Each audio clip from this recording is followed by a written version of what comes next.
Chapter 26. Beside the well there was the ruin of an old stone wall. When I came back from my work, the next evening, I saw from some distance away my little prince sitting on top of a wall, with his feet dangling. And I heard him say, "Then you don't remember. This is not the exact spot." Another voice must have answered him, for he replied to it, "Yes, yes. It is the right day, but this is not the place." I continued my walk toward the wall. At no time did I see or hear anyone. The little prince, however, replied once again, "Exactly. You will see where my track begins, in the sand. You have nothing to do but wait for me there. I shall be there tonight." I was only 20 meters from the wall, and I still saw nothing. After a silence the little prince spoke again. "You have good poison? You are sure that it will not make me suffer too long?" I stopped in my tracks, my heart torn asunder, but still I did not understand. "Now go away," said the little prince.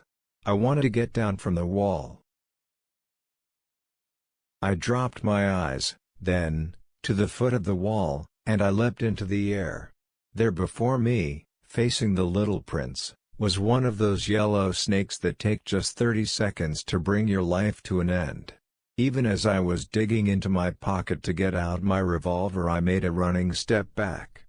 But, at the noise I made, the snake let himself flow easily across the sand like the dying spray of a fountain, and, in no apparent hurry, disappeared, with a light metallic sound, among the stones. I reached the wall just in time to catch my little man in my arms. His face was white as snow. "What does this mean?" I demanded. "Why are you talking with snakes?" I had loosened the golden muffler that he always wore. I had moistened his temples, and had given him some water to drink. And now I did not dare ask him any more questions. He looked at me very gravely, and put his arms around my neck. I felt his heart beating like the heart of a dying bird, shot with someone's rifle. "I am glad that you have found what was the matter with your engine," he said. "Now you can go back home." "How do you know about that?" I was just coming to tell him that my work had been successful, beyond anything that I had dared to hope. He made no answer to my question, but he added, "I, too, am going back home today." Then, sadly, "It is much farther. It is much more difficult."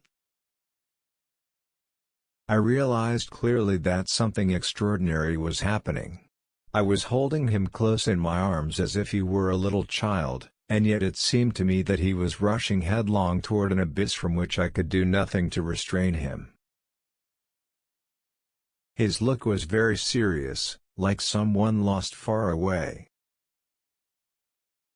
"I have your sheep. And I have the sheep's box. And I have the muzzle." And he gave me a sad smile. I waited a long time. I could see that he was reviving little by little. "Dear little man," I said to him, "you are afraid." He was afraid, there was no doubt about that. But he laughed lightly. "I shall be much more afraid this evening." Once again I felt myself frozen by the sense of something irreparable. And I knew that I could not bear the thought of never hearing that laughter any more. For me, it was like a spring of fresh water in the desert. "Little man," I said, "I want to hear you laugh again." But he said to me, "Tonight, It will be a year. My star, then, can be found right above the place where I came to the earth, a year ago.